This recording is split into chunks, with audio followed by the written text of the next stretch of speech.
Hey dudes, welcome to Splat from the Past, the only 80s themed horror and sci-fi show where things can get totally radical. Now today I will be interviewing a kind of a cult figure in horror movies. She's been making waves the last 5 years in the underground cult horror movie scene. Her name is Genoveva Rossi. She was in such movies as I Spill Your Guts and I think it's called Jack-O-Lantern, something like that. Lots of she's in such a short time. She has done a lot of underground horror movies. I mean, she is prolific, and I'm going to be interviewing her today. I'll be honest with you, I've never seen a movie she's ever made, but she's very funny on Facebook, and she seems very interesting, and I thought she would be a great interview subject for today. And she's got a very cute belly button, by the way. So, yeah, I'm going to be interviewing Genoveva Rossi, and it's going to be pretty interesting, I think.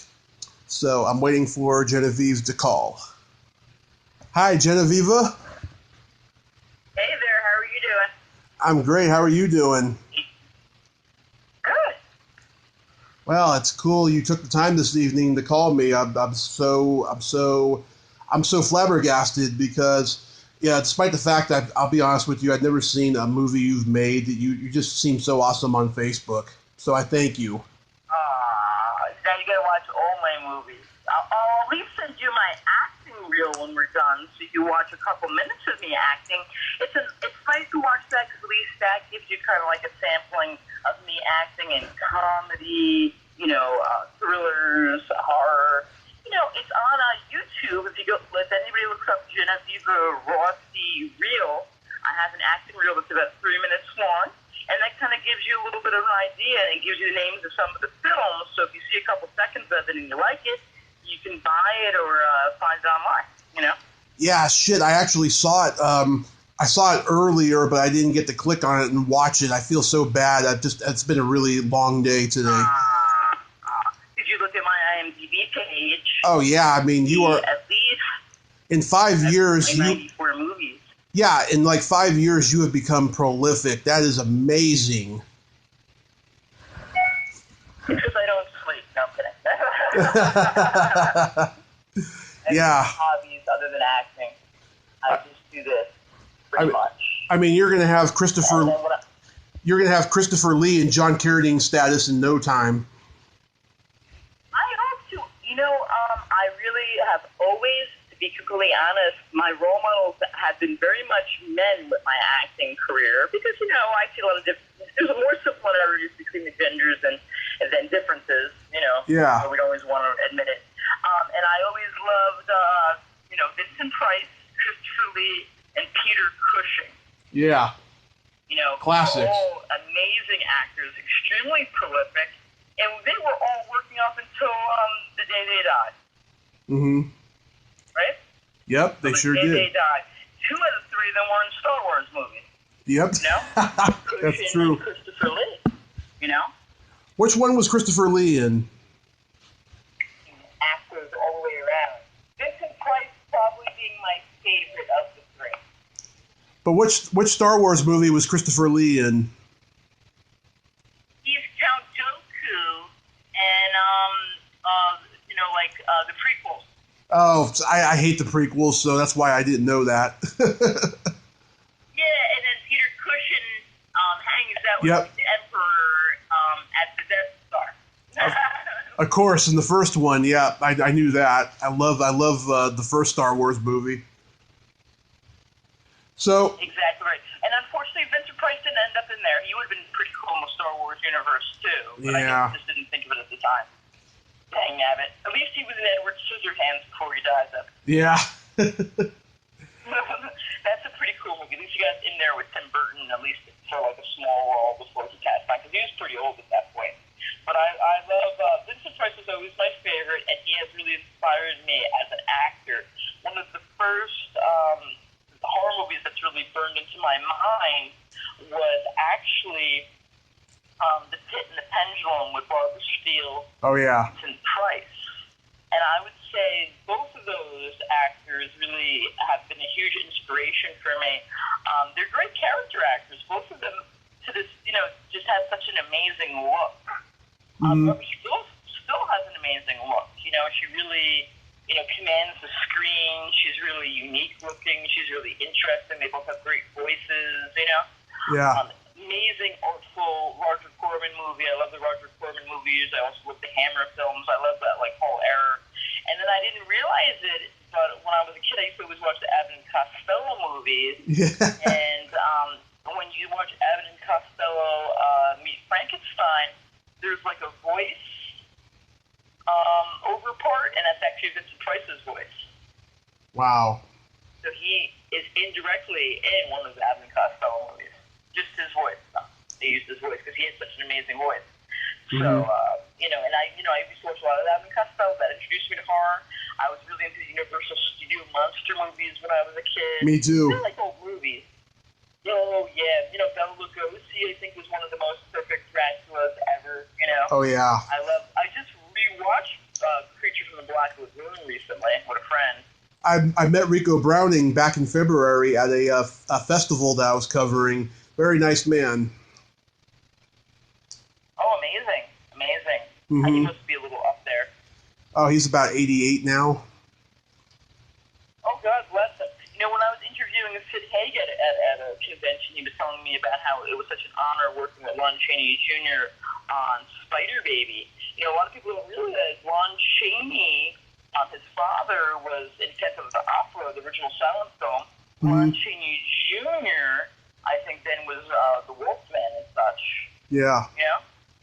Yep. And then Sid Haig is thankfully old enough to have worked with Lon Chaney Jr. before he left this planet, Oh, yeah. So that was one of his biggest honors as an actor. Mm-hmm. Was to work with Lon Chaney Jr., epic, dude. But yeah, those are the kinds of people that inspire me. So yeah, I came into the scene as an actor in 2012 with my first film, which I kind of fell into. Mm-hmm. Ouch. Yeah. Jacko Slasher, which was directed by female director Genoveva Rossi. Mm-hmm. And that kind of was the springboard that kind of got me started. I met James Balsamo on set, my friend Bob Stacci, a whole bunch of other people, and just started doing movies very quickly after that. Mm-hmm. And racking up those IMDb credits. And within a very short period of time, amazingly so, and I'm very thankful to God and to all the people that I've worked with, and all the people that supported me, the fans, everybody. Within a very short period of time, I've gone from acting in horror movies as a novice to being a professional actress to making convention appearances. I was just in the Birmingham, United Kingdom in October at Birmingham HorrorCon. I was honored to be there with a whole bunch of wonderful actors and actresses from the horror genre, signing autographs and meeting the fans out in England. So that's great. And I do convention appearances regularly. I post them all on my website, www.genovevarossi.com. Mm-hmm. Yeah. So, what are your overall favorite horror movies of all time? Well, that I've been in, or like my favorite that, like in general? Yeah, the ones that you grew up watching and that you love. Okay, well, I already put the Pit in the Pendulum. I will always rewatch that. I love that. Mm-hmm. I love Dr. Fives. That's a beautiful film. The art direction in that was amazing. I think the budget was $400,000 in the 70s, so it was not that low budget of a film if you think about it. That's a lot of money in like 1970s. But beautiful, and beautiful job by Vincent Price in that one as well. What other ones? House on Haunted Hill is an amazing horror film. I think that one was the one that inspired Alfred Hitchcock to make Psycho, House on Haunted Hill, because of how beautiful, and well-done the film it is. I love Amityville Horror. Mm-hmm. I love The Exorcist. Yeah. Going off to remind me that I had this interview. But The Exorcist is one of my favorite ones too. I've read the book, I've watched the movie, I've seen the sequel. I really love Exorcist 3 as well. I thought that was an amazing sequel. I almost like it better than the first one. Well, not better, but I almost like it as much as the first one. The third exorcist. Mm-hmm. We have the priest, and he somehow has the mind of the serial killer within him. Yeah. That was a really amazing film as well. So that's a really good franchise. I love the Exorcist films. So those are some of my favorites. And then some of the more recent ones I've watched is I really like The Babadook. I love Let the Right One In. And I just saw A Quiet Place recently, and I thought that was phenomenal as well. Mm-hmm. I'm excited that there are so many amazing horror movies coming out now. I'm excited about all the ones that I'm in, too. It's just it's such an invigorating genre, and there's so many different subgenres, and you can really take horror into so many different directions, Oh, yeah. The possibilities are endless, Yep. Yeah, my favorites, I love Friday the 13th, 1980, Dawn of the Dead, 1978, Nightmare on Elm Street 3, Dream Warriors, Chopping Mall, Mirror Mirror, this one that Charlie... Oh, Mirror Mirror, yeah. Mm-hmm. Yeah, I love that movie. I used to watch it on Cinemax every Halloween. Well, the Mirror Mirror, that's the one with Karen Black, right? Karen Black and Rainbow Harvest, who disappeared off the face of the earth, and she was a perfect scream queen, I thought. Yeah, she was so goth looking. She reminded me of Winona Ryder from Beetlejuice so much. Yeah. That was a phenomenal film, and I really thought she had legs and could have gone on as an actress. I love Karen Black. She's one of my favorites. I thought that was a really good film, actually. I thought that was really strong. I think she did have a lot of potential. I'm going to say, honestly, there has been a number of actresses. She's one of them that I love, and I thought she would have gone a lot farther. Another one is, what is her name? Paula. She was in Alice, Sweet Alice as the lead, playing Alice. Girl with liquid Sky. Paula Shepherd. Yeah. And those are the only two movies I think she was ever in, was Alice, Sweet Alice and Liquid Sky. Alice, Sweet Alice was this amazing New Jersey-based horror film. It was Brooke Shields' first film. I think it came out in 1970. First, I think, Holy Terror. I think First Communion, and then became Alice, Sweet Alice. Mm-hmm. And it's an amazing horror film. She does a great job. She didn't continue in her acting career. Both of them. So much talent, and you wonder. Another girl that didn't continue her acting career, I don't remember her name, but if anyone ever saw The Company of the Wolves, the young girl that stars as Little Red Riding Hood. She was great in that too.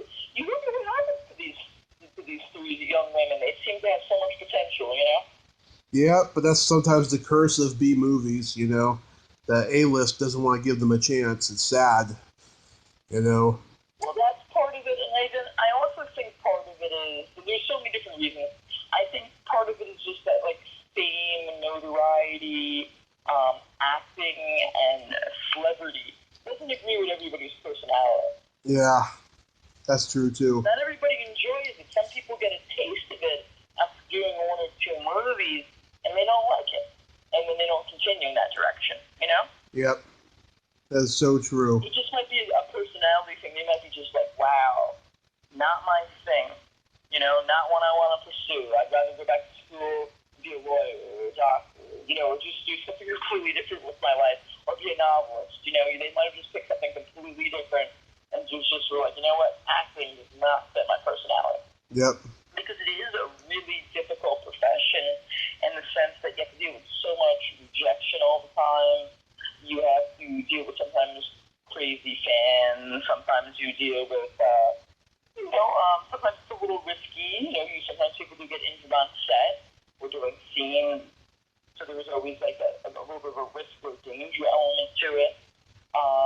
Sometimes you're very busy. Sometimes you're very slow as an actor. It flows, and if you don't have the right kind of personality, if you're not a strong person, if you don't have the right kind of constitution, you're not going to have a very happy life as an actor, Yep. I truly agree. It's not a good career for everyone. That's my warning to everybody listening, is that acting is not for everyone. They say the average actor gives up after 2 years. Yeah. Yeah, that's true. And I'm going to say this, and maybe this will be a little controversial, but I'll say it anyway. But I think the idea that women age out is a myth. to a degree. And or men do too. I think honestly, a lot of people lose interest in being actors when they get to a certain age. They have kids, they get married, move on to different creative outlets in their life, and as they get older, and just people kind of age themselves out because they just move on to a different phase or a different stage in their life. Right. They just don't want to pursue acting anymore when they're 40, 50, 60, 70, 80. They're on to something else. Yep. And we assume it's because they can't find roles anymore. I think it's just a lot of people just move on to other avenues in their life because maybe it didn't fit their personality or they're a different person now and they want different things, Yep. I certainly agree there. People give up. And a lot of my friends that are, even senior citizens, male and female, have told me that they're incredibly busy because there aren't that many actors and actresses that get to the age of being senior citizens that are still acting. Yep. Of their own accord, of their own choice, Yeah. But if you stick in there, you can actually do pretty well as a senior citizen acting, which goes against what everybody tells you. Just because most people, when they get to that age, probably, are busy with their grandkids going to the zoo, just doing other things with their life, and they don't really have an interest in maybe, pursuing film like they used to, You even see that with, a lot of, the A-list actors like Brad Pitt and stuff. You can see he's kind of he's getting more selective about roles. He's kind of, more focused on the kids, more focused on family, Yeah. It happens. And when is he only, 55, Imagine what it'll be like when he's 65, Yep. He might do one movie every couple years, You never know. Just his priorities have shifted, And there's nothing wrong with that. Everybody's different, Certainly. Yep. Yeah. So I just think that was an interesting thing to put out there. Acting doesn't fit everybody's personality, doesn't fit in everyone's life forever. Some people move into writing, directing, other things, which kind of brings me to something that, I've been evolving a lot because, as you said, since 2012, I've been in over 94 films. I think soon I'll be going to 98 IMDb credits because of the few films recently waiting to get added. And that's all just since, 2012, really. Mm-hmm. And I directed my first short film, Attack of the Killer Chickens, a couple years ago. And I meant for that to be a proof of concept. And I'm now writing, directing, and starring in my first feature film, which is Attack of the Killer Chickens, the movie. Right. So I've already, in this short period of time, I've evolved beyond acting into writing and directing and producing. Mm-hmm. Got to keep my life interesting, you know what I'm saying? Do you think... Got to keep life interesting. Yeah. Do you think horror today is not as good as it used to be, though? That's a good question. I really love the old movies. They really do speak to me. And right. I think in some ways we're going back to that. Really? I think we're going back to that. I think we're going back to our roots. That's what I anticipate happening. I think movies like Get Out, Quiet Place, I love Get Out, Babadook, Let the Right One In. I think we're going back into a different direction with the horror films. Where the horror film maybe has a little bit more of a message. Maybe the horror film is something that's more palatable to the whole family. Very much like a lot of Vincent Price's films were like that, Yeah. You could sit there and watch Pit the Pendulum with mom, dad, grandma, everybody, Mm-hmm. And it was just a really solid film that we could all get something from. And I think a lot of the horror films, I think maybe we're moving more towards that and probably getting a little bit out of the really shocking and edgy kinds of horror films. Because, we're living this age with the internet where everything is so shocking that nothing is shocking anymore. Yeah. We're all kind of jaded, so I think now we have to go back to the roots and go back to a really good story, Yeah. Making a shocking movie is not going to be enough anymore, Yep. I think the independent... the internet has definitely changed things, and I also think with the internet, with the accessibility of nudity and pornography, I think that has probably less value in film than it probably ever has had before, Mm-hmm. Yeah, because the internet has really changed that, It's changed a lot in our American landscape. Oh, yeah, it totally has. I remember, like, you know, like, I honestly think, as a woman, and I could be wrong, that dudes watched horror movies probably in the 70s and 80s to probably, like, masturbate, you know, because Oh, I'm one. pornography was kind of hard to get. Oh, I did. Yeah, but now it's so accessible. You can get it on your iPhone, and you could, you know, whack off and do your thing anywhere for free. Yep. So now we got to be looking for something different from our horror film, you know? Yep. Again, it all goes back to, I think, just like having a solid story, you know? That'll draw people in, I think, no matter what. And horror is an amazing genre because it captures the imagination, you know? Mm-hmm. Anything is possible. You could write almost any kind of story within the horror genre. The sky is the limit. It really opens the door to creativity, you know? Mm-hmm. So I don't think the horror genre is going to suffer at all because of anything the internet, you know, brings to us now. I think if anything, it'll just force us all to raise the bar, you know? Yeah. Probably improve the genre, you know? Yep. We'll come up with better and cooler and more creative movies. We'll think outside the box more and more, you know? Mm-hmm. Yeah, I used to see... And I think a lot of really cool movies are coming out. Like, I don't know if you saw A Quiet Place, but I thought that was a really, you know, solid film. Nah, not yet. I haven't seen it yet. Oh, it was solid. And it was a simple film. And it kind of brought me back to Night of the Living Dead. You know, I thought it brought horror back to its roots, you know? Yeah. And the roots of horror are great. You know, some of these films, like Pit and the Pendulum, Night of the Living Dead, The Exorcist, Amityville Horror, they're just like timeless stories, you know? Mm-hmm. They can take place at any time. They're always cool. They're always awesome. They're always captivating, you know? Yeah. So, you know, there's just something about horror psychologically that I think human beings, like, gravitate towards, you know? Yeah. And we always will. I don't think people will ever get tired of horror movies. You know, just horror movies evolve. Like, if you look at horror movies in the 30s, 40s, 50s, 60s, 70s, 80s, 90s, up to today, they're always changing and evolving as a genre, you know? Mm-hmm. Can't be afraid of change. You gotta go with it, you know? Yeah. And I remember... If you haven't seen any of my movies, dude, you gotta watch. Don't worry, I'm gonna get caught up, you know. It just... Last couple of years, I've been recovering from a car accident.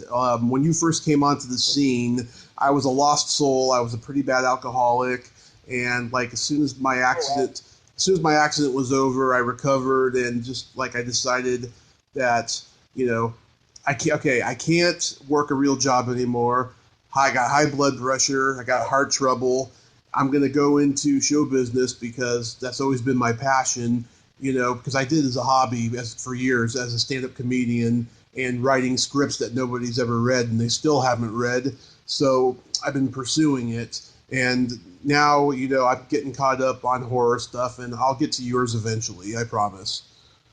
Well, I'm very sorry for your losses, but I'm glad that you're moving in a more positive direction now. And you know, my grandma used to always say, when life gives you lemons, you have to make lemonade. Well, it was the best thing that ever happened to me because... If it didn't happen, I wouldn't be talking to you and so many amazing people that I have on the show that I interview on a weekly basis. It's so awesome. Yeah, you know, life sometimes is very tragic and very difficult. I know I've had some setbacks and difficult things in my life, and I just, you know, try to always push forward, you know, no matter what. You know, sometimes life takes you in an unforeseen direction.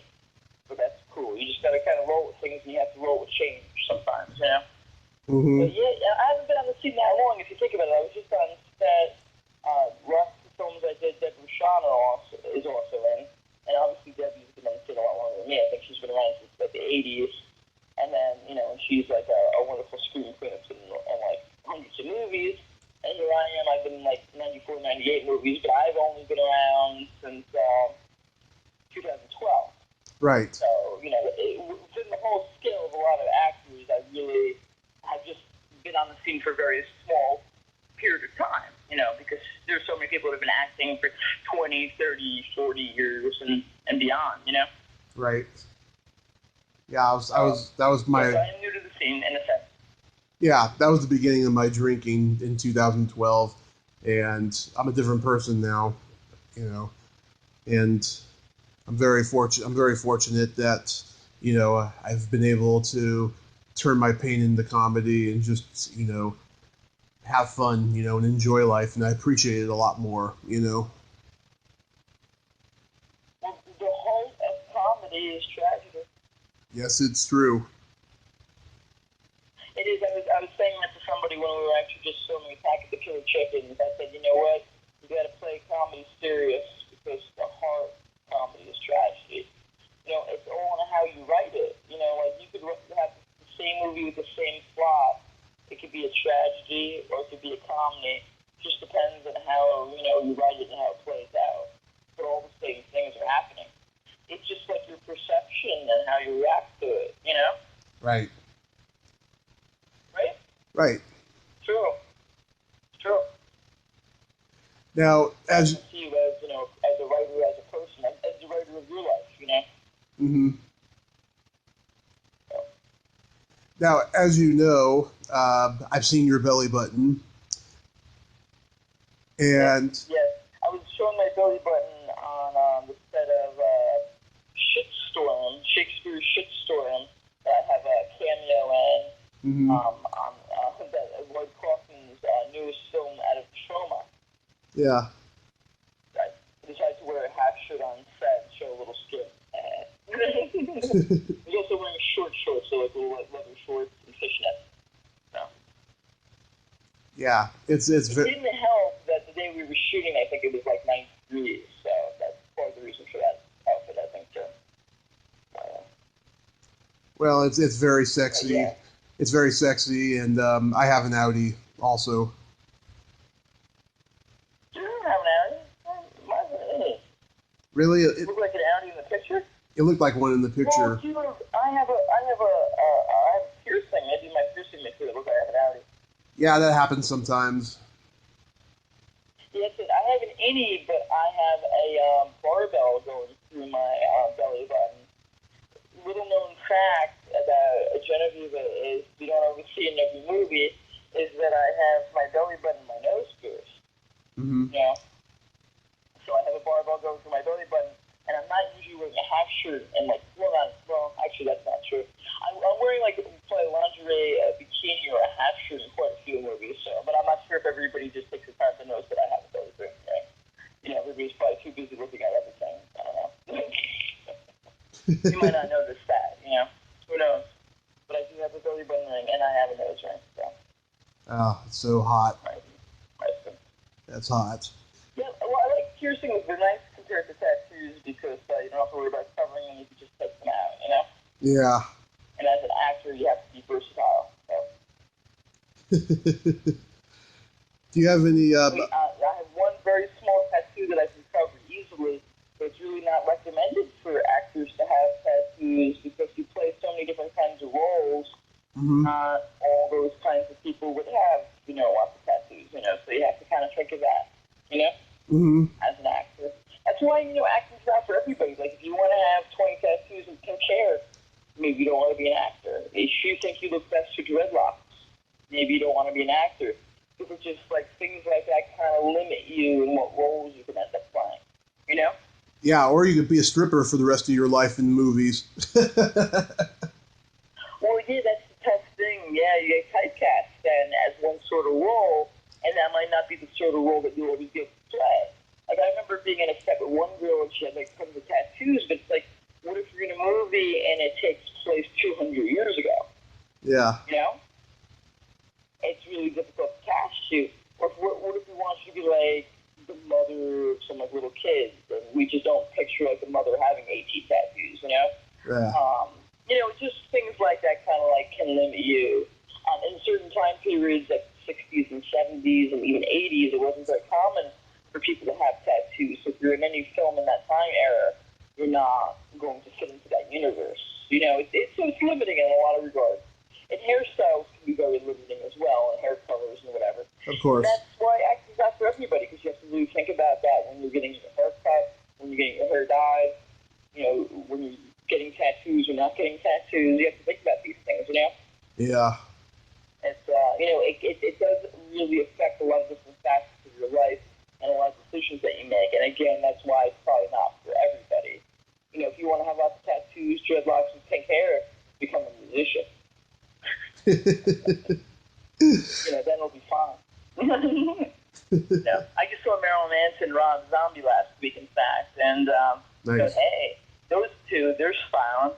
They're like probably in their 50s now, and they can look pretty cool and still tour with their bands. Yep. They don't have to sacrifice their appearance or their integrity. Yep. That's pretty awesome. That's a good profession, being a rock star, if you want to look really flamboyant and crazy. Yeah. It's like a fun career. Well, hey, that's not a bad career path either. If you think you could be a rock star, that's a fun one. You don't have to be an actor. You can go in that direction as well. But that's not for I'm me. going to mention some of the movies that I've been in, so listeners need to get a sense of that. So this week, I worked on Lloyd Kaufman's new one, Shakespeare's Shitstorm. Uh-huh. I had a celebrity cameo in with a whole bunch of cool people. Mm-hmm. I'm excited about that one. I have a cameo in 100 Acres of Hell with Ernie O'Donnell and Gene Smitsky. Mm-hmm. That's pretty cool. Gene used to wrestle for the WWE. That one's probably coming out pretty soon, I think, too. I think it's going to festivals as we speak. Mm-hmm. Black Wake, I have a quick cameo in Tom Sizemore and Eric Roberts. Oh, wow. In The Lich with Tom Sizemore and a whole bunch of people. A cute little cameo in that one. Those are heavyweights. Wow. Yeah, Tom Sizemore is awesome. I'm friends with him on Facebook. We chat once in a while. Mm-hmm. Awesome dude. Fantastic actor. Everything he does is golden. Eric Roberts is awesome, too. I like them both so much. I enjoy watching them in films. They really stand out for me. I'm more likely to probably watch films that they're in than films that they're not in, Yeah, did you meet... selling point for me, Yeah, did you... A selling point. I would like to give a shout-out for a film called Toxic Tutu I had a cameo in. Our director, Joe Nardelli, passed away rather recently. Toxic Tutu, starring Lloyd Kaufman, Mark Torkel, the original Toxic Avenger, in it. A whole bunch of other really awesome people are in it. Joe, for the last couple of years of his life, into Toxic Tutu, which is a mockumentary of Toxic Avenger. It's looking for distribution now. Love it. It's won awards. It's a great film. Remembering Joe Nardelli and his film. I'm glad I did the film. I'm glad I knew Joe. I wish Joe was still with us now. Hopefully Toxic Tutu will be on some shelves soon and people can go out and watch it. Cool movie.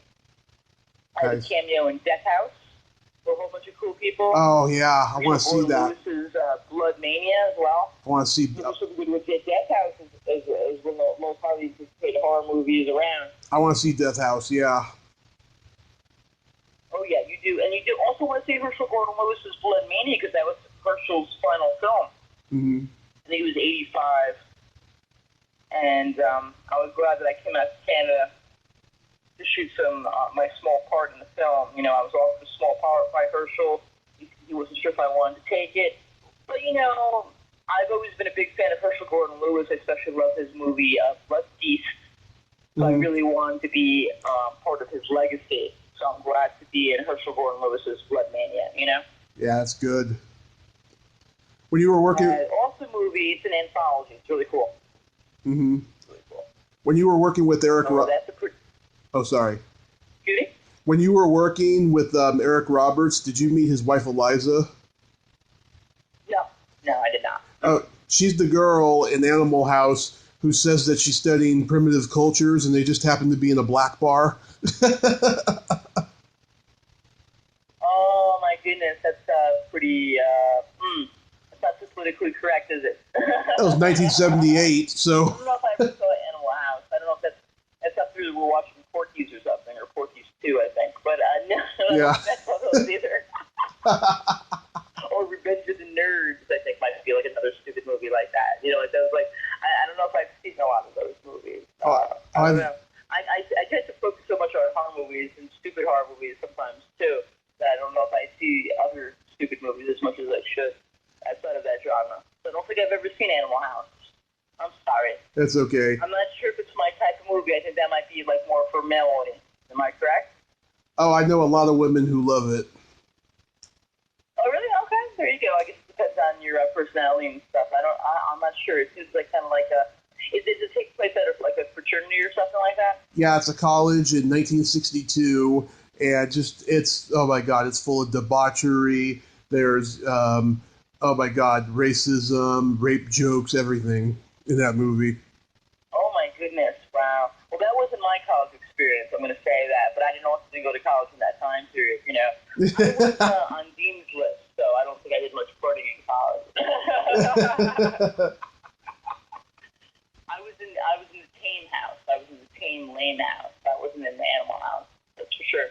But that's funny. That probably gives everybody a pretty unique picture of what they think college is going to be like when they go. You know. Well, yeah, for that time, yeah.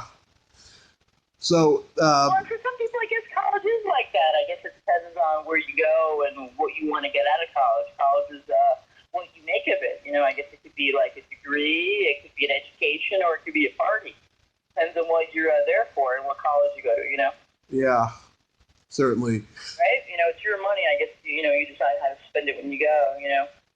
So yeah. Another one I like to mention that I was in it was Hunters. I was in that with Linnea Quigley. Oh, I love Linnea. I've had her on the show twice, and she interviewed me for her documentary. Oh, amazing. Well, she's like a fun one because, I remember being a little kid and coming out to like the Chiller Theater Horror Convention and meeting her and stuff. So it's really it's awesome to be in a film with her. Yeah. And I was on a panel with her and Camille Keaton from I Spit on Your Grave when I was at Scarecon. Somehow they put me on a panel with both of them, which is kind of funny. Yeah. I don't know if I deserve to be on a panel with Linnea Quigley and Camille Keaton. I haven't been acting as long as they have and whatever. I'm flattered to be on a panel, and it was cool. They might have put me on a panel with them because Camille and I are both in Death House, and Linnea Quigley and I are both in Hunters and the Sadists. So that might have been the rationale. So we could cross-promote a couple films that way, Yeah. But both of them are just so iconic, Yeah. Camille Keaton, once in a while, she's really a sweetie pie too. And her and I Spit on Your Grave is like an iconic horror film. One of my friends was just discussing that film and how iconic it is. He's 22 years old, and he still says that's just like one of the most amazing horror films ever. And it's been around for such a long time. It's like timeless. It's a timeless story. Ultimate revenge story. It's amazing. And then I'm sure a lot of people know who Linnea is because of all the crazy movies that she's been in. Yep. My favorite Linnea Quigley movie, and I told you this when I met her, is Night of the Demon. The original Night of the Demon. What's it called? Night of the Demons. Oh, I love Night of the Demons. I wish I could have gone to that screening in Hollywood last weekend. I'm so sad about it.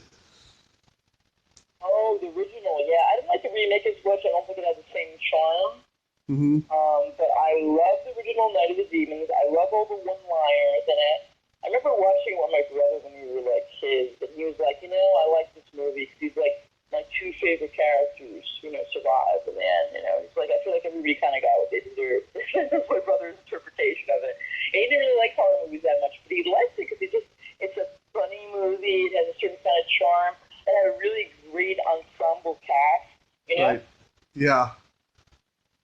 A lot of really fun scenes. I really liked the Bauhaus dance sequence. Was really cool. So I like Bauhaus. There were a lot of really cool moments in it. A lot of really cool one-liners. Like I like Linnea's line, "Hey, let's have an orgy. I'm sure if we try, we can get Jay hard again." Just like these really fun one-liners throughout the film. Yeah, I told Linnea that I used to masturbate to her in that movie when she's about to before she turns into the demon, when she's doing that little dance. I told her that, and she was very flattered. Oh, well, that's always nice. It's always nice to hear that people are masturbating to you. That's good. Yeah. Well, it lets you know you're attractive, you're desirable, you're looking good. Yeah. But you don't have to send pictures of it. That's where we draw the line. No, never do that. Never. You don't necessarily need to send us pictures Yeah. of it. I know all of us who do tend to get lots of dick pics from strange people on Facebook, but that can be a little creepy. Oh, that's just get a picture of someone's penis sent to you that you don't know. Yeah, that's disrespectful. Yeah. Yeah. It's disrespectful and it's like a little creepy. Like, you know, some of your dating that your husband sends you this pic, then I guess it's sweet, you know. But if it's like some like random person, like in like I don't know, in Australia, Yeah. that's weird, creepy, you know. Yeah. Like the first two of the demon, like there was a lot of like really hot, sexy moments in that movie for sure. The lipstick scene, the dance scene. There were a lot of really cool characters, a lot of really fun lines. They, you know, created some really cool characters in that movie. I think that movie had like a lot of charm to it. And it's the kind of movie that I could watch over and over again, and really, it's still amusing, you know? Yeah. So that's my favorite Linnea Quigley movie, personally. Everybody has different opinions, of course, though, you know, so that's fine. Oh, God. Mine is probably Hollywood Chainsaw Hookers. Oh, there you go. Well, that's a good movie. You know, chainsaws are always fun. I did a movie, actually, that was compared to that a little bit. It was called Dead Men Tell No Tales. I'm on the cover. I'm in my bra and panties and I have a chainsaw. My scenes in the movie are nothing like Hollywood Chainsaw Hookers. It's just the image, I guess, of me in my underwear with a chainsaw. But we filmed that a couple of years ago in West Virginia. I went out there, learned basic chainsaw use, and then ran around, you know, getting bloody with a chainsaw on set. Mm-hmm. I hadn't ever handled the chainsaw before that day. Wow. I'm from the New York, New Jersey area. We don't really, use chainsaws as much out here as people do in West Virginia, where I think having a chainsaw and wielding it around is probably a little more commonplace. You know, chopping trees and stuff. You know, doing stuff around in the woods. You know. Yeah. So I didn't have any clothes to use a chainsaw until that moment. But there you go. But that was a cool movie. I remember they were doing like a chainsaw dance. I think at one point. All the things going on with that one. Yeah. Yeah. Something about chainsaws in horror movies, you know, they make a lot of noise, they're scary, you know. Yeah. Quite the instrument of destruction. Wow. Right? Yeah, it's pretty interesting. But it's always awesome seeing Linnea. We've been guests at a couple conventions together as well over the years, which is really awesome. Like I said, I saw her and two celebrities I remember seeing when I was a little kid. Actually, there were a few celebrities I saw when I was a little kid, to be honest. At Schiller and such, I saw Linnea Quigley. Yep. I remember Michael Berryman, who I've been in like 3-4 films with. Love Michael. Awesome. Yeah. Like him. I remember him as a little kid. I remember meeting him and being mesmerized by him. Yeah. And I also remember meeting the late Robert Zadar as a kid. Never got to be in a movie with Robert Zadar, unfortunately, for Maniac Cop, but he was definitely an awesome dude. You know, he was in a lot of really cool films. Always was really like cool to talk to and see at conventions and stuff too. And I saw Gunnar Hansen once when I was a kid, and I think it reminded me a lot of Santa Claus. He had that kind of energy and temperament to him.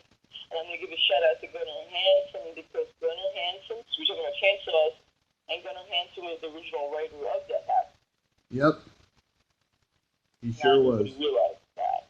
So I want to say that. You know, so if you're a fan of Gunnar Hansen, you need to watch Death House because that's kind of like his parting gift, you know, to horror fans. Is that at least he left us with this film, you know, his legacy, you know? Yep. So, I'll see it. watch Death House. I will, I promise. You know?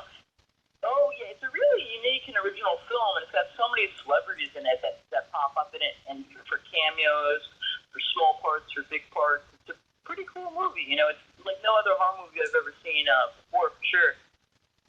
You know, it was definitely cool being on set and meeting everybody and stuff. Everybody was really, really cool. Harrison Smith is the director and stuff. Yep. And then I'm going to give a shout out to one of the first horror films I did, I Spill Your Guts. Yeah, I mentioned that earlier. By James Balsamo. Comes up as my first film on IMDb for 2012. It wasn't my first film, but it was the first film that was completed and released. Wow. And that was my first film with Deborah Rashawn and Lloyd Kaufman. Wow. Awesome. Awesome. Yeah. So, I'm thankful to be in that film. It was a cool part for me. I think it was also my first sex scene. I had to have it was a very difficult scene to shoot. I got on set and they're like, "You're going to have fake sex with this beautiful 25-year-old man who's built like a brick shithouse." And I was like, "My God, acting truly is one of the most difficult professions in the world. I don't know how I'm going to do that. Wow." No, I'm kidding. It wasn't a very difficult scene to shoot, actually. My first sex scene, But it was a fun film to be a part of, and it was cool to, working with so many amazing people on that film, and having that be one of my first ones, and already being in good company, Yeah. So I'm very fortunate. I'm very lucky. So much of life is love and taking advantage of opportunities as they present themselves to you, Mm-hmm. Well. Right place, right time, but then at the same time, you have to grab life by the horns. Mm-hmm. Make those ones, Yeah. Do that, So, I still regret for a lot of people have seen that one. That's probably one of the most common ones. And Jacko Slash was really my first film, but it didn't get finished and pick up distribution for like a pretty long time, which is actually really, really common. And with indie horror films, I was actually talking to Debbie Rashawn about that this week. We were talking about how so many horror films that we've been in, sometimes will take like maybe 4 years to get a distributor, because people want to be careful like who they're going to give their baby to, their film. They want to make sure it's going to a good distributor. They're not sacrificing their artistic vision and things like that. And you want to you want to take your time and make a good decision, Yeah. So sometimes that can delay a film being released. And then some people just kind of fall into a good situation right off the bat, and their film comes out much sooner, It just, I guess, luck or something, Mm-hmm. So as luck would have it, everybody thinks Splat was my first film, but Jacko Slasher actually was my first film. And they were both cool films with cool people, and they were both films with James Balsamo. And also Bob Sachi was in both of them. And also I think Jennifer Valdez was in both of them. Yeah, we had a few people. And I think Bradley Cranzo might have been in a couple. So there were a bunch of people that were associated with both of those films, Mm-hmm. The horror community is like a family. So many of us do work together continuously throughout our careers, Yeah. I've realized I it's. was just, what was the Memorial Day weekend, I got to do a film with Michael Berryman called Mr. Blue Shirt. I'm going to give that a shout out. Michael Stewart is our director and writer and star of the film. And I'm in it. Robert Mukes from House of a Thousand Corpses is in it. Jan Birch from People Under the Stairs, which is an awesome movie, is in it. Nice. And now Michael Berryman, who's been added to the cast, is also going to be in it. All right. So it's a fantasy film. It's not even a horror film. It's a fantasy, like a dark kind of fantasy film. And it was amazing, amazing cast. It was great working with Michael Berryman again. He's like such a nice guy. Yeah, he is. Very nice guy. Very nice guy. He's had a long career. He's telling us a lot of cool stories on set. Oh, yeah. All the cool films he's worked on and all the cool things that have happened to him in his life. Yeah, he's Great guy. He's a great storyteller, yeah. And really encouraging to our director, Mike Stewart. It was his first time directing. Michael Berryman was giving him a little bit of sage advice as a veteran of the film, new world and everything, and being extremely supportive and awesome to him as he begins his journey after directing his first film, hopefully first film of many, And here's Michael Berryman that's been in so many movies himself, so he has a lot of wisdom to impart on someone that's just beginning in the film industry, Mm-hmm. Yeah, he was the nicest guy in the world. I love Michael Berryman. Always a real treat working with him and seeing him at conventions and stuff like that.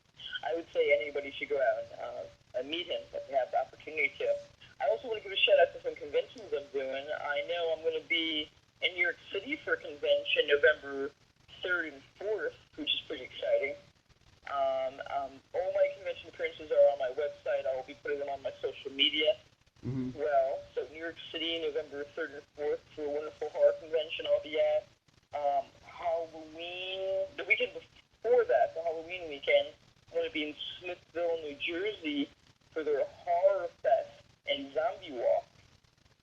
It's supposed to be like a huge event. I think 16,000 people attend every year. So I'm going to be there with a whole bunch of other really cool people. I think Jim Crut may be there, Helicopter Zombie from Going the Dead, and a whole bunch of other people. It's going to be pretty awesome. So I'm pretty excited about that one. And I know in September I'm going to be in Pennsylvania for something called Haunt Fair. I know Robert Meeks is going to be there, and a whole bunch of other major horror celebrities are actually coming out to Pennsylvania for Haunt Fair. And I'm going to be a guest at that one, too. So those are some of my upcoming convention experiences. And what do I do at a convention?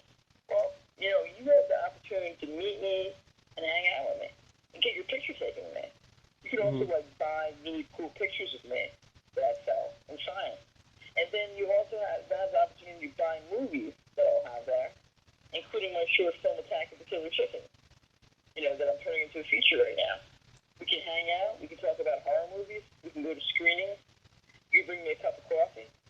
We can hang out. Funny story. I was at this one convention, Monsters and Robots, and they gave me an assistant for the weekend. Cute little guy. And when he was my coffee slave for the weekend. So I was like, you are my coffee slave, because I drink a lot of coffee and espresso and cappuccinos. Yeah. I was sending him for 5-7 cups of coffee every day. And one of these dudes came up to me. He's like, wow. He's like, Minnie, it was amazing. He's like, you have such energy. And I'm like, well, I have drinking 7 cups of coffee today, so I think that's part of it. I drink a lot of coffee at conventions. That's what I'm saying.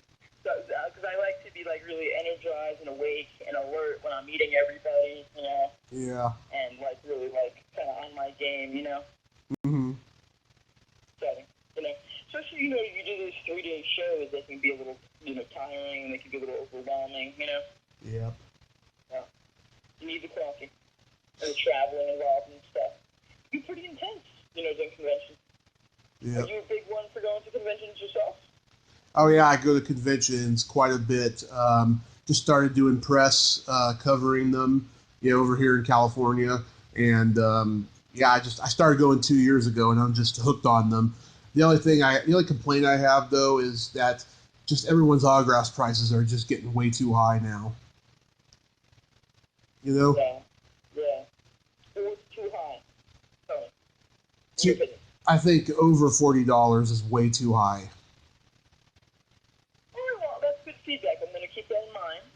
Mine isn't, that expensive. I have to keep it I keep mine at $20. I think that's a fair amount of money, Yeah, I think and you bring up a good point, because when I travel to other countries and this country, all around in this country as well, you go from state to state, and people have a different average household income and things like that.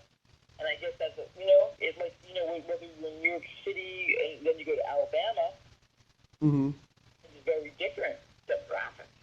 Yeah. I was just at a convention appearance a couple weeks ago in West Virginia. It's very different, and I think you kind of want to price yourself probably to be accommodating to everybody. Cause I'd hate to feel like anybody walks away from the table feeling like couldn't afford what you have, Yeah.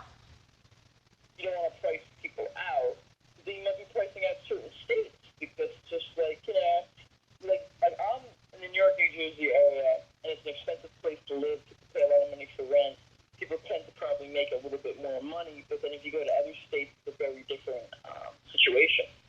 Louisiana, Alabama, Utah. I'm sure every state has a completely different average household income, right? Yeah. And what works for one place might not work for the other place. Same thing when you go to another country, Yeah. Almost like that. United States is almost like that. It's almost like every state is its own country. We have a very different culture. We have a very different economy, Yep. I just think if they stop at $30, that's good because, oh my God, not every fan that comes to them is rich. It's just like that's what they seem to think. And it started with the sports athletes back in the '90s. They had they were charging for autographs. And then suddenly the stars at conventions were doing it, and then next thing you know, they started charging for even more money once these idiots were bootlegging their shit and putting it on eBay. Yeah, I guess it's tough. I guess you have to understand too that like as people move up, if you're too big of a celebrity, I guess you just can't go down to $30. Like Sylvester Stallone, William Shatner, certain people are never going to be $30 ever again. And I Yeah. guess you just have to like if you're not rich or whatever, you're never going to have an autograph. And I guess we have to accept that to a certain degree, Yeah. Sigourney Weaver. Certain people do autographing are just like they're priced out, but I guess they deserve to be to a certain degree. And then everybody, I guess, depending on your level of success, asks for like a different price bracket. But I guess you do want to try to be accommodating as much as you can be. But certain celebrities, I guess, really just can't be, Yeah. because they've gotten so big. Like William Shatner, he must be expensive. Oh, he's like $100 for an autograph or something like that. Oh yeah, well, he's had a very long career. He's had better than longer than most people. So I guess he's earned that, Yeah, I still think I'm a big William Shatner fan. I still think it's arrogance, though. That's just me. Well, it's tough. He's earned it, You don't realize it, but when he was starting out in his career, he lived out of his car for years. He worked very hard to get to where he is today, and Yeah. I guess he feels like he should get the benefit of that, Mm-hmm. You don't realize the struggle that actors go through to get success. Like a lot of actors, getting divorced, Mm-hmm. because people are not accepting your lifestyle and how often you're on the road. Yeah. You're living out of your car sometimes because you don't have enough money to pay your rent. Eating peanut butter and Joe sandwiches when you haven't gotten a gig in a while. Yeah. You know what I'm saying? So that sometimes is why autograph prices are what they are for some of the bigger celebrities, is that these people have actually paid their dues and really suffered for their art. Like that thing about are you ready to suffer for your art? Yeah. You don't realize it, but that is actually really true. If you want to be successful, I think in the creative field, be prepared to suffer. Yeah. You don't like suffering. Working in the creative field for you, Mm-hmm. you're going to suffer, before you really become successful, Yeah. Probably years of suffering, Sometimes you'll be eating filet mignon, and sometimes you're eating peanut butter and jelly, when you're starting out, Yeah. Up and down, up and down, up and down, Yeah. Like, I remember one of my friends just told me that when William Shatner, after he had done Star Trek, it got canceled, he was, like, living out of his car, divorced, when someone asked to do Kingdom of the Spiders, Mm-hmm. lead role in a B-rated movie. He jumped at it, Yep. So you don't realize that. You see him now at 85, and you think he's always been like that. But this is a man that lived in his car at one point. Yep. He couldn't get work, Mm-hmm. So, and we don't know how many lean years he's had in this group. He's had a long career, Yep. And so we don't know. It's hard to say. So, in my opinion, I think he's earned his success. So, I don't know how much he charges for an autograph, but I'm sure it's a decent amount of money. So, what are you gonna do? Not many people are still on top and as famous as he is in the 80s. So, God bless him. Yeah. I love him in the old campy Star Trek. Personally, that's my favorite William Shatner moment. Trouble with triples, things like that. I love that cheeseball camp stuff, Yeah, he's great. Like him as a overacting casting of the Enterprise, Yeah. Yeah, he just has that great, like, overacting kind of charm to him that I love, Mm-hmm. He's, like, just so perfect with his work. Mm-hmm. He is. I love him in The Wrath of Khan. That's my favorite Star Trek movie. Yeah. To me, that's the best one. Him and Ricardo Montalban, like, bouncing off each other, Yeah, to me, that's the best one. Oh, yeah, that's my favorite one. It's just, like, the two of them are just so great, Yeah, you got... And Ricardo Montalban, he looked amazing in that role. He was much older than you realized, but he really got in good shape for it. You know, with the long hair and everything, he really was awesome as Khan, you know? Yeah, because you got Nicholas Meyer, who directed Time After Time, another great sci-fi movie, and, you know, just the chemistry and everything was there. Absolutely. And like I said, I think Ricardo Montalban would have been considered by some to be a little too old for the role, but you know what? He wasn't, because he's Ricardo Montalban. Mm-hmm. And he rose to it, and he excelled in it, you know? Yeah. Sometimes people, like, you know, are silly, and they, like, kind of are very limited in their thinking. You know, an actor is an actor, and a really good actor can make you believe that they're older, or younger, or space alien, or serial killer, or gay, or straight, you know? Mm-hmm. A good actor will, like, totally sell themselves in, like, almost any role, you know? Mm-hmm. And Ricardo Montalban really sells himself, I think, completely as Khan, you know? Yeah. And the chemistry between him and William Shatner, it was phenomenal. You know, yeah, that I think is my favorite, and I think is arguably probably the best Star Trek movie. Yes, it is. Yes. You know, yes. And I've seen Star Trek websites where people actually have said that. So I don't think there are going to be too many Trekkies that are not going to agree with it. I'm sure there'll be some controversy, but, you know, a lot of people I think will tend to agree that that's a really good movie. Yeah, Ricardo Montalban, I also like him in Planet of the Apes. You know, I have the box set of old movies. Planet of the Apes is another series of films that I'm a really big fan of. Mm-hmm. And Ricardo Montalban, I think, pops up in like his third and fourth one. Yeah. After Charlton Heston has been killed off, we have Ricardo Montalban pop up. And he's really good in Planet of the Apes, too. He's like this character that owns like a circus who takes care of Caesar, the child of Zira and Cornelia. This ape that can speak, you know? Yeah. He's an interesting character because he knows this ape will unlock the destruction of the human race, you know? Yeah. But at the same time, he knows that that's fate, and the human beings are ultimately destroying the planet, you know? And Yep. who is he to deny fate? So he's like an interesting and complex character in Planet of the Apes, you know? Mm-hmm. Yeah, I love Planet of the Apes. Those are great movies. I love how I like the old movies. I don't like the new Planet of the Apes as much. No. I like the old ones. I guess that was in the 70s, maybe they made them. Like, they just, like, all fit together so well, you know? Yeah, late One, 60s. like, leads to the next, and, like, you know, everything kind of makes sense in the end, you know? Everything kind of fits together. Yeah, late 60s, early 70s. Exactly, and then the makeup for the time period was, like, amazing, you know? Mm-hmm. It sure was. When I was a little girl, I met the dude that played Dr. Zayas. I wish I remembered his name, at a horror convention before he passed away. He was like a little old dude, with a little cane and everything.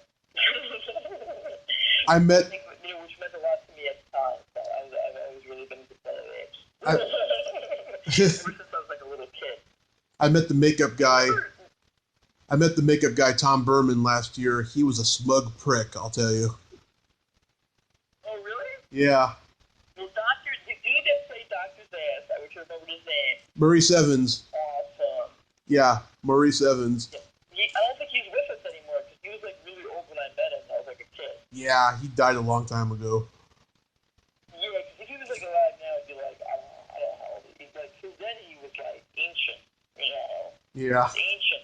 So I remember being like a little kid, and I was at Chilliwack Theater Horror Convention, and I was talking to Dr. Zayas with my dad and whatever, all about like Planet of the Apes and everything, and I was telling him Dr. Zayas, but just like I am now, I don't remember what his real name was.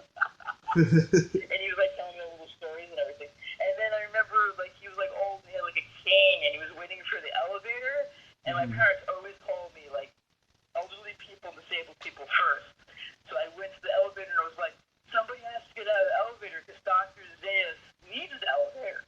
Because he's been waiting, you know? Yeah. And, you know, somebody was nice enough to get out of the elevator and make room for him so he wouldn't have to wait, you know?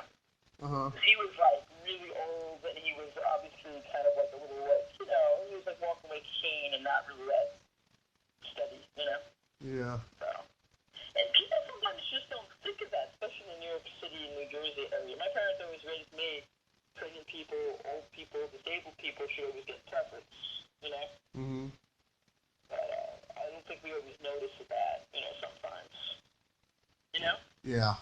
We always get so caught up in our lives with our own narcissism and with our own selves and our own needs that we don't always look at those around us and think about their needs, you know? Mm-hmm. So that's an important thing. You know, my parents raised me, I think, well in that regard. But, yeah. But, you know, if you're an actor like that dude and everybody refers to you as the name of some character you played, like, 100 years ago, you know you played that character well. If people refer to you as that.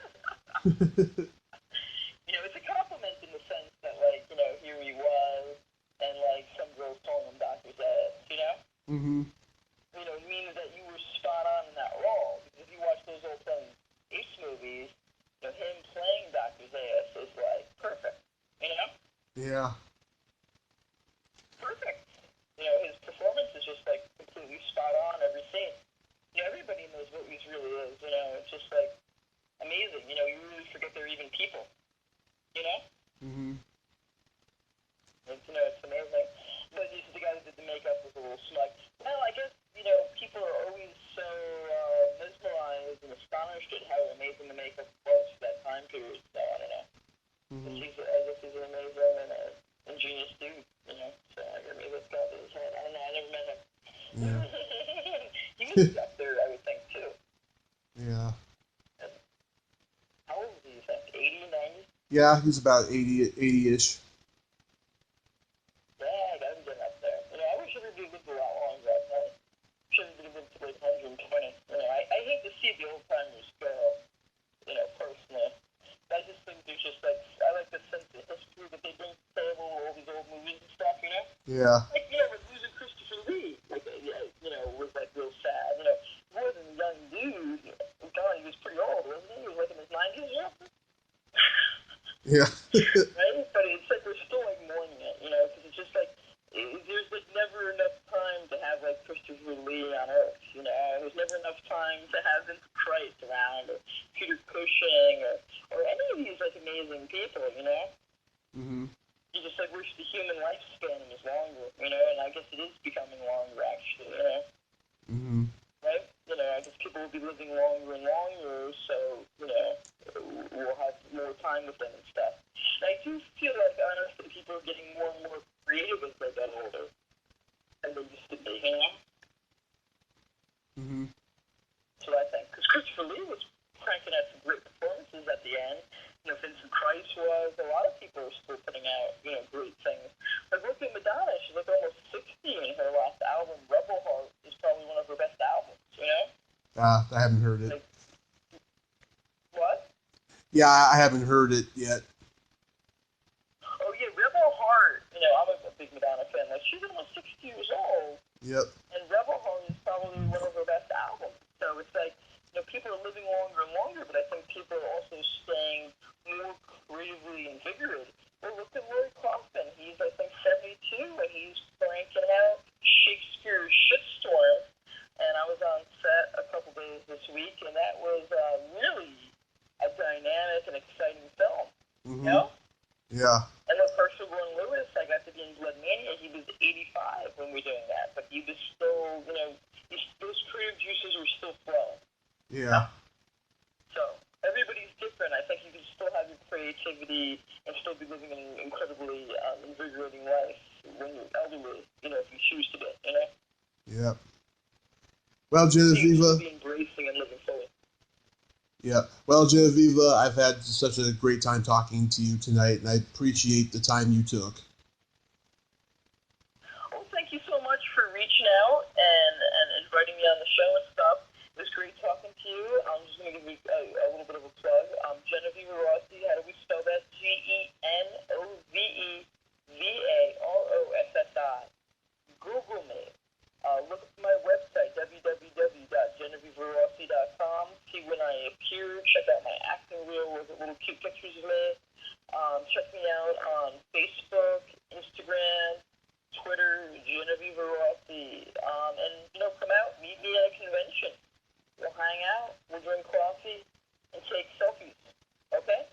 Well, if you come to California for a convention someday, I'll definitely go and meet you there. You seem like you'd be a lot of fun to hang out with. What part of California are you in? At the moment, I'm in Redding, but I'm originally from the Bay Area. I'm trying to move to Los Angeles. I divide my time from both directions to go to conventions because there's no conventions over here in Redding. Honestly, well, I'd love to go to LA for a convention, so cross your fingers. I've been to LA 3 or 4 times. I've been to San Francisco a few times too. So Sacramento too. That's in the cards. Sacramento too. I've never been to Sacramento. Yeah. But I'm open to it. I would like to go to San Diego at some point too. I heard it's a cool city. Yeah, I haven't been there either. I want to go to the Comic-Con next year. I didn't get to go this year, but yeah, definitely. Yeah, I've heard really good things about San Diego and also the Comic-Con. I heard it's like a really great city, so definitely check it out. And cross your fingers, maybe I'll get invited to San Diego Comic-Con and we could kill 2 birds with 1 stone. Yeah. So, okay? Okay. And can I... Thank you so much, and have a fantastic weekend. Oh, and can I masturbate to your belly button? You can do that. Just don't send me pictures or video.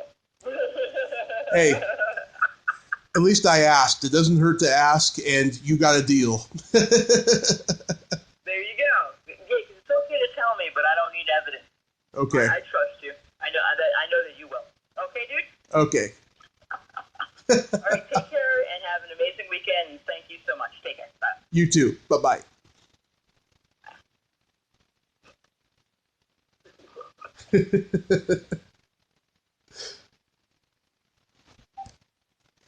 Well, there you have it. Genoveva Rossi. Ain't she a sweetheart? Thank you so much, Genoveva. You are so much fun. You're really articulate and smart and very interesting. And I hope I meet you someday and we hang out and drink coffee.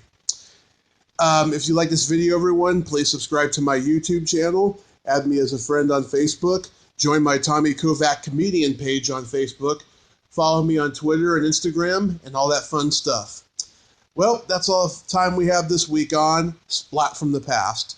Until next time, this is Tommy Throwback Kovac saying, there's no shame in living in the past because the present sucks. Later, dudes.